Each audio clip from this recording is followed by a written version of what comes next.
Magandang araw po sa inyong lahat mga kababayan at welcome back dito po sa PNR at ito nga mga karibin natin, breaking news. Chavit Singson nagsalita na, nilabas ang alas, binasag si Jaime Pres, Marcos at Pacquiao. Nako mga kababayan, yan po ang ating alamin at bibigyan ng komento mula po ito kay Pinas Balita TV. Nasa description po ang full video link ng video ito. Subscribe na po kayo. At ito nga mga kababayan, nasa thumbnail po natin, resibo pinakita na. Nako, nagulat ang lahat.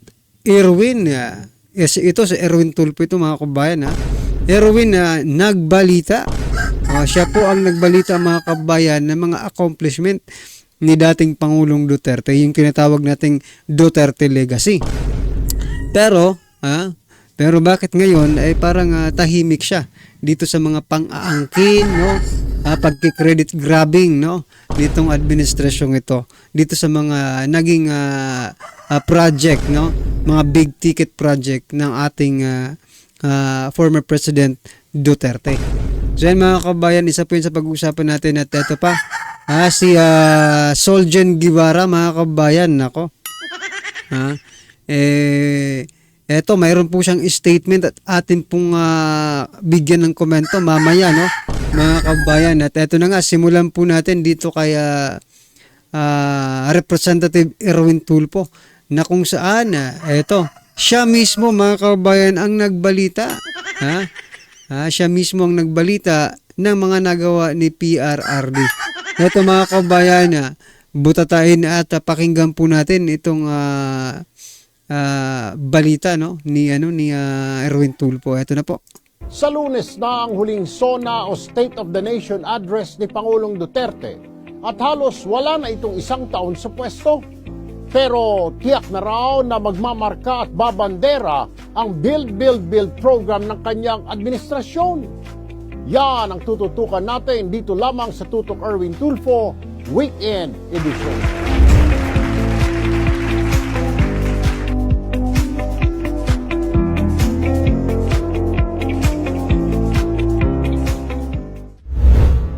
Sa loob lamang ng 5 taon simula ng manungkulan si Presidente Duterte, aabot na sa halos 30,000 kilometro ng kalsada at halos 6,000 tulay na ang naipagawa ng DPWH sa ilalim ng Build, Build, Build program.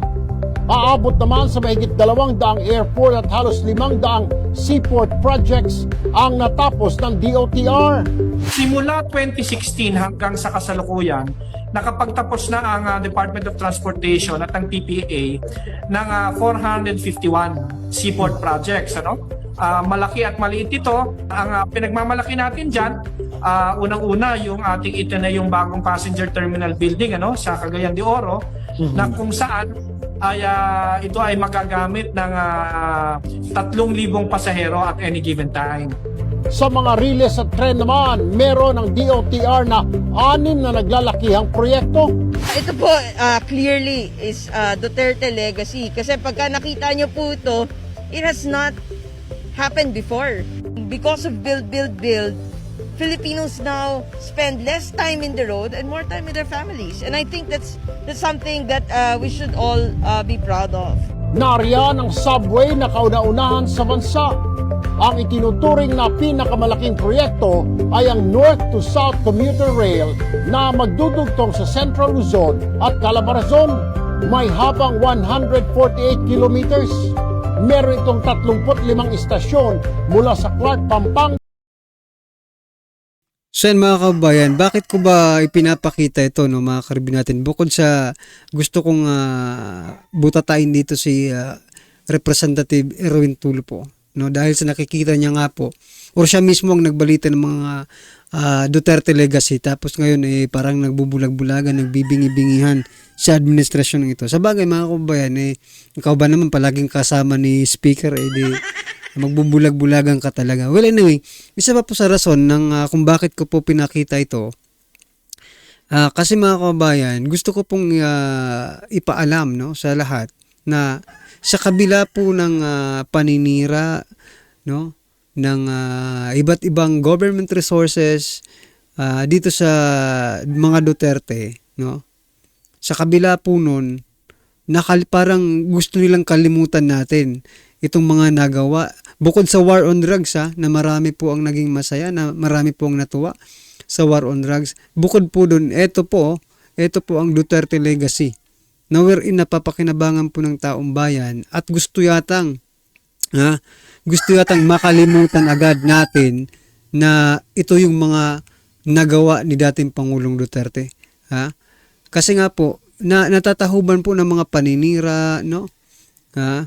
Diyan sa Kongreso, diyan sa Quadcom na ginagawa, o diyan sa EJK di umano, at saka sa war on drugs, no? At saka Pogo. Nililing talaga sa Pogo si dating Pangulong Duterte. Kaya naisip ko, ipakita ito para makita rin ng taong bayan na sa kabila ng kanilang paninira, eto, may nagawa ang ating dating Pangulong Duterte, di ba? May nagawa po sa bansa natin. Kahit anong paninira nyo, hindi talaga magbabago ang pagtingin, no, ng taong bayan dito kay dating Pangulong Duterte. Kasi siya lang po ang nakagawa eh. Ano ba? Si dating Pangulong Duterte may legacy na war on drugs at etong mga big ticket projects, no? Ngayon mga kabayan, halos nangangalahati na po ang administrasyong ito sa kanyang termino. Ano po ba ang masasabi nating PBBM legacy, no? May nakikita po ba kayong legasya sa administrasyong ito na maaaring ipagmalaki ng sambayan ng Pilipino? I think mga kabayan, parang wala akong nakikita. Ewan ko lang kung ako lang ang walang nakikita, no? Kasi Duterte supporters talaga ako eh. Kayo mga kababayan, kayong mga hindi Duterte supporters, kayong mga neutral, may nakikita po ba kayong PBBM legacy na maaari nating ipagmalaki tulad ditong kay PRRD? Hanggang sa Calamba sa Laguna. Matagal na dapat nating isinagawa to. Sabi nga, nagka-catch up or naghahabol tayo sa infrastructure investment. Dapat 2 or 3 decades pa ito ginawa. At tulad ng ilan naming mga proyekto. Metro Manila Subway, 1973 pa pinag-isipan.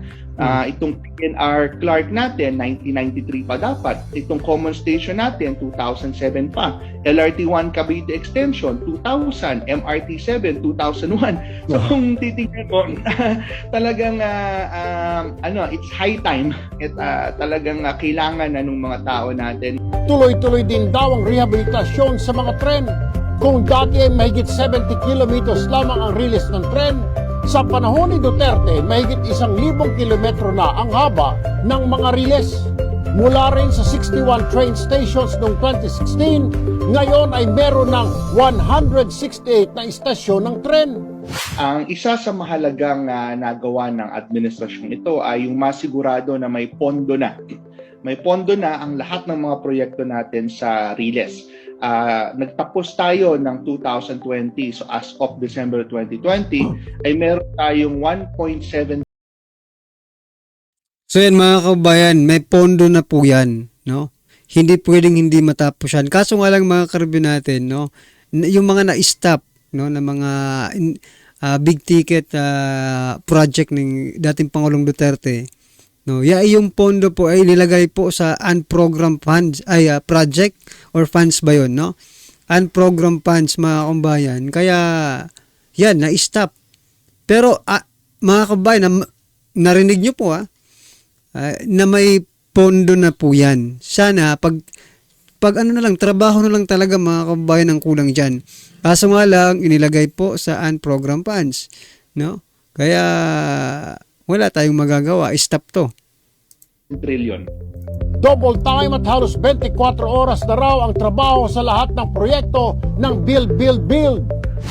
Sa mga huling araw ng kanyang panunungkulan, asahan na raw ang kabi-kabilang pagbubukas ng mga bagong kalsada, mga bagong linya ng tren, airport at seaport at iba pang infrastruktura sa bansa. Ipinagmalaki rin nila na malaki ang ambag ng programa para makabangon sa ekonomiya dulot ng pandemya. Aabot sa mahigit 7 milyong Pinoy ang nabigyan ng trabaho dahil sa mga proyekto ng pamahalaan. Yung build kasi, it's really an opportunity to initiate change. Kasi hindi lang siya traffic solution, it's also a socio-economic solution. In the short term, you generate jobs. In the long term, you improve efficiency of the economy.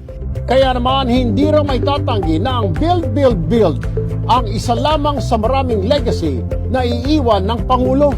Isa talaga to dun sa mga matatawag na legacy ni President Duterte at sa pamumuno nga ni Secretary Tugade ay sa wakas makikita ng mga kababayan natin na itong mga malalaking proyekto ay pwede naman palang mangyari.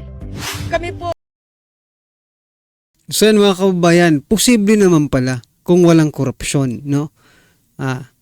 Bakit nyo ngayon sa panahon ni PBBM pinagbibintangan, no?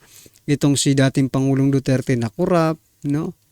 Pero eto, nakikita nyo ba kung talagang kinurap ni kung talagang siseryosohin lang ni dating Pangulong Duterte ang mangurap, magnakaw sa kaban ng bayan? Dito pa lang mga kababayan, tiba-tiba na po sila, 'di ba? Dito pa lang sa mga project na ito, tiba-tiba na po sila. Kung talagang magnanakaw sila. Kaso hindi po sila ganoon eh. Kaya ganito po ang nangyari. Marami pong natapos. Aminin man natin sa hindi, mga kababayan, ikaw man ay Duterte supporter, ikaw man ay BBM supporter, ikaw man ay neutral, aminin man po natin sa hindi, marami pong nagawa ang past administration ni dating Pangulong Duterte. Kaya nga dito sinasabi dito na yung susunod na magiging presidente ay konti na lang ang kanyang tatrabahuin. Hindi na siya mahihirapan kasi i-continue na lang to. Magiging na siya, mabango na siya sa taong bayan. Kaso hindi po kinuntinyo, kaya bumaho. Bumaho mga kababayan. Well anyway, anong po ang inyong reaction dyan? I-comment na lang po. At eto pa nga, yung sinasabi ko kanina, si Soljen Guevara on war on drugs rewards, yan mga kababayan. There were rumors but no witness. Yan mga kababayan. Dito pa lang sa statement niya parang hilaw. Hilaw po ang kanyang may rumors pero walang witness. So ano ba kayo? Attorney ba kayo? Dapat hindi na ito binabalita mga kababayan kasi 'di ba? Kailangan po maebidensya po kayo. Ngayon kung wala kayong ebidensya at rumors lang, ano ang ibig sabihin niyan? Paninira lang, ganun. Paninira lang para masiraan lang, masabi na may masabi lang kayo. Masiraan lang ang Duterte kasi rumors nga lang eh. Dapat may ebidensya po kayo na totoo yung sinasabi niya diyan sa reward na yan. Pero kung rumors lang, edi tumahimik na lang kayo. Kasi ang lumalabas diyan ay sinisiraan nyo lang yung mga Duterte. Rumors lang pala eh. Walang ebidensya, no witness. O, di ba? Kasi ang hirap talaga, no? Ang hirap talaga dito sa pagbibintang nila na reward. Simple lang naman yan eh. Kung talagang may rewards, marami ng mga general, marami ng mga, siguro ko lahat ng mga involved dyan sa war on drugs na yan ay pupunta na sa inyo at sinabing, yes, merong talaga kaming rewards. Pero wala eh. Sino lang ba nagsasabi ng may mga rewards? Yung mga witness ninyo. Diba? Yung mga witness ninyo. Yan mga kababayan. Nga galing pa sa kulungan yung mga witness ninyo, nagsasabi na may reward. Diba? Nakakainis ang mga kababayan kasi kung talagang totoo itong reward, marami na po talagang may pumunta sa inyo at magkukusang loob na magsabi. Na talaga sir, may reward ngayon, nakatanggap nga ako eh, di ba? Ito, paninira lang ito mga kababayan. At eto na nga, sama-sama at sabay-sabay po natin pakinggan na panoorin at bigyan ng komento ang video ito. Eto na po. Ito ang nakakagulat kahit anong pilit niyong itago ang katotohanan ni walang bawang hindi aalingasaw matapos ang tila pananahimik at tila nagkalabasan na rin ang buong katotohanan at Filipino businessman ng former governor of Ilocos Sur, Chavit Singson, tila binasag na rin ang katahimikan at tila tahasang isiniwalat sa publiko ang buong katotohanan sa nangyari di umunong gamitan sa Marcos Duterte Tanimor Unity noong ang nagdaang eleksyon taong 2021 2022. Tinatagong baho di umano ng Pangulo, tila ibinulgar na di umano ni Chavit Singson sa publiko. Pero bago ang lahat mga kapinas, kung bago ka pa lamang sa channel namin ay huwag mong kalimutang mag-subscribe at pakiclick na rin ang notification bell para mas maging updated ka pa lalo sa lahat pa ng bagong videos na i-upload namin. At yun nga mga kapinas, sa sinabing pagpa-fine ni Ilocos Governor Chavit Singson ng kanyang Certificate of Candidacy or COC bilang senatorial candidate sa darating na 2025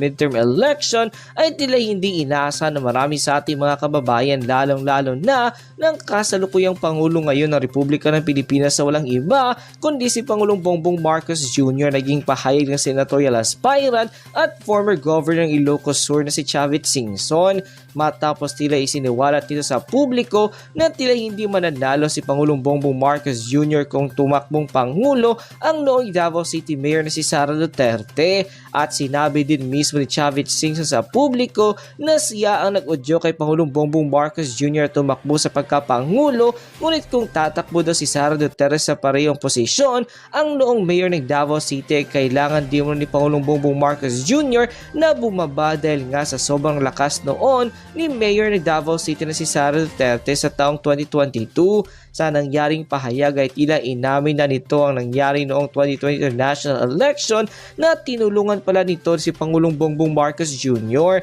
dahil ang plano lang di mo nito ay tumakbo sa pagka-vice presidente, at dahil di mo sa kabaitan ni Vice President Sara Duterte ay nagbigay daan ito kay Pangulong Bongbong Marcos Jr. kaya tila laking gulat na marami sa ating mga kababayan na sa kabila ng pagbibigay puwang ng vice presidente na tumakbo sa pagkapangulo ng Republika ng Pilipinas si Pangulong Bongbong Marcos Jr., kalakip ng mga napagkasunduan at kasali na nga di mo na dito ang pagpapatuloy ng mga proyekto ng dating administrasyon na pinamumunuan noon ni dating Pangulong Rodrigo Roa Duterte ay tila nagbago ng lahat, ay biglang nalihis ang landas. At matapos nga daw tulungan ito ni Chavit Singson si Pangulong Bongbong Marcos Jr. noong nagdaang eleksyon taong 2022, nagpasalamat din si Chavit Singson kay dating Pangulong Rodrigo Roa Duterte dahil kahit hindi pa man siya opisyal na naghingi o naghain ng COC or Certificate of Candidacy ay ini-endorso na siya nito, habang ang kanyang tinutulungan noon na si Pangulong Bongbong Marcos Jr. ay tila hindi pa daw ito ini-endorso sa kanyang kandidatura bilang senador. Ngunit nagpapasalamat pa rin si Chavit Singson kung ini-endorso or i-endorso man siya ni Pangulong Bongbong Marcos Jr. o hindi. Matapos nga lumabas ang balitang ito ay umani agad ng samot-sari komento at reaksyon mula sa marami sa ating mga kababayan at maraming So yan mga kababayan, bistado na. Ha? Hindi pala presidente dapat ang takbuhan niya ni PBBM noon. Kaso talagang nabudol po si Vice President Sara Duterte at pinatakbo nga na presidente. Or tumakbo nga ng presidente at naging vice presidente lang si Vice President Sara Duterte. Well, anyway mga kababayan, ano man po ang inyong reaksyon, opinion patungkol po sa video nito, i-comment lang po sa baba para at least alam po natin mga kababayan ang inyong opinion. Maraming salamat po.